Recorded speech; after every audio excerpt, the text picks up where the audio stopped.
Hi, I'm Corey Leshin, and this is my presentation for our Week 4 case analysis of Starbucks Rewards Program for MBAD 6020, Creating Customer Value in a Digital World. Starbucks is the #1 retailer for coffee in the world. While we may still have an image of the local coffee shop in Seattle that Starbucks started as, they've grown to over 28,000 stores as of 2018, with a revenue of over $24 billion. For this week's case study, we have 4 main questions to answer. Which Starbucks Rewards feature in the mobile app is the most valuable to the company?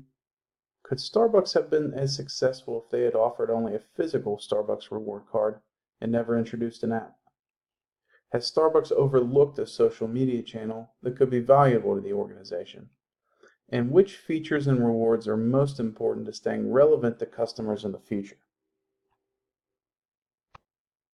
Starbucks Reward Program, created in 2009, has had 2 major overhauls since its inception, once in April of 2016 and once last month in April of 2019. The first program was quite simple. It started as 1 star per visit, with 30 stars to reach gold level. After that point, you'd receive a free drink or reward for every 12 stars that you earned. While it was a simple program, you weren't really rewarding loyalty equally. Someone that bought 3 drinks would have the same rewards as someone who had simply bought 1. You were rewarding frequency rather than cash value of each visit. I believe this is what was the primary driver for the change to the second iteration of the rewards program, with points being rewarded for dollars spent rather than visits. The second iteration was 2 stars per dollar, with a staggering 300 stars per year required to obtain gold status. At that point, you'd need 125 stars for each free reward. While your most loyal customers would earn their gold stars quickly, it's quite the hurdle to get over. It takes roughly $150 invested just to get to gold status, then an extra $62 for their first free reward. Using a standard caramel macchiato as a baseline at about $5, you'd earn 1 free drink for every 13 drinks once you had gold status, which would take you 43 drinks to get to. While there are certainly other perks for being even a green level member, for a new user they'd have to spend roughly $225 before they even saw their first reward. With stars expiring every 6 months, the rewards were definitely catered towards the most frequent users. The new system, launched this April, aims a bit lower. It targets the lower volume users rather than the die-hard, high-frequency, high-dollar drink customer, growing new customers at a small cost to their most loyal. Customers no longer need to cross a gold level threshold to be able to use their stars. Users can reap rewards on their second visit from stars that they earned on their first. The new rewards span from 25 stars up to a staggering 400 stars. At the lower level is drink customizations, extra espresso shots, dairy substitutes, or a dash of your favorite syrup, with fresh brewed hot coffee, Baker item, or hot tea being 50 stars, a lot more reasonable than what it used to be. At the high end, 400 stars for select merchandise and in-store at-home coffee products. The new tier system makes a lot of sense to cater to a wider audience of customers, allowing low cost of reward for those who simply want a cup of coffee rather than some of the more high-dollar drinks available.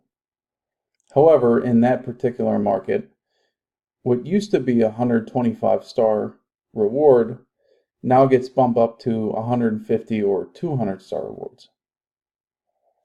History does have a tendency to repeat itself, and I found that a lot of users were outraged and furious when the first reward system was switched over to the second reward system. I found no shortage of blog posts or outrage at this second major recent overhaul to the point system.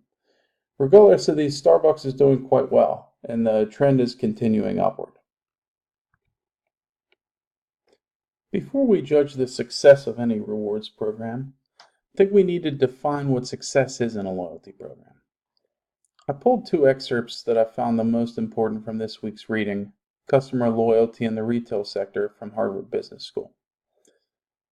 The basic idea of a loyalty scheme is to reward customers' repeat purchases and encourage loyalty by providing targets at which various benefits and rewards accrue to the customer. And more importantly, the reward is the crucial part of any loyalty scheme. It has to be desirable enough to change the behavior of the customers. I believe that this is all true and that the most important part is that the rewards must feel achievable. I think it's critical for these rewards to feel within grasp and not be too far from the average user. I think this was a big driver for the most recent change to the reward structure. If the rewards for a new member feels too out of grasp, they won't have the encouragement to pursue it. Clear line of sight of their progress is also crucial for the awards. I believe the greatest strength of the app is that it clearly shows the visibility of the path to rewards. There's no mystery of miles that equates to a free flight like on some airline sites. The original app was quite simple. To achieve Gold Star status, it was simply 30 stars in a white cup, and then similar for your next rewards. As the app evolved, it began to show more details regarding achieving gold status or stars left until your next reward. Combined with promotions to gain more stars on the same page, it's a powerful tool just to get the consumer in the store. The more frequently consumers are in the app, the more they'll see these reminders for ongoing specials and, more importantly, the ability to earn more stars. Establishing the mindset of trying to earn stars whenever possible is critical. When trying to change the behavior of consumers to fill the need of their rewards. Who could turn down an offer for a double star day or a bonus star for consecutive days? We're naturally driven towards these discounts, even if it's just for a loyalty reward. The next question is whether Starbucks could have been as successful if it had offered only a physical Starbucks reward card. I believe the program would not have been as successful. 44% of consumers carry anywhere from 2 to 4 loyalty cards, and 43% that carrying the card is the biggest pain in the most traditional card-based loyalty program. There are two main advantages of the mobile app over the traditional card. Primary factor being the convenience of being able to order ahead or pay by phone, as well as load gift cards onto your account through your phone. The tracking and visibility of these rewards is the other great advantage, as it certainly provides leverage on the consumer when they see the fruits of their labor as they inch closer to the next reward or to their gold level. While certain consumers would most certainly hold up the line as a cashier looks up their loyalty information when they lose their rewards card, most people just choose to not use their loyalty program when they're at a busy register. While there are certainly other factors, I don't think it's implausible to believe that a portion of the upward stock trend from 2009 was due to the mobile app and the reward program's success. The next question, has Starbucks overlooked a social media channel that could be valuable to the organization? I don't believe they have. Starbucks has established a great social media presence across all three major platforms. Not only have they managed to develop a strong following, but I believe they do a great job at the passage of information. Instagram, for example, has 17.7 million followers, with hashtag Starbucks with over 34 million posts. Twitter with 11.4 million Twitter followers, over 2,000 photos and videos.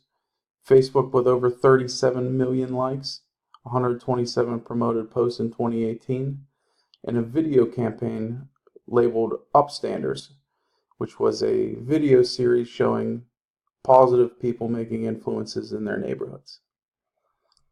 The posts that Starbucks makes on social medias are possibly infrequent by even today's standards, but the reaction to each post is what's significant.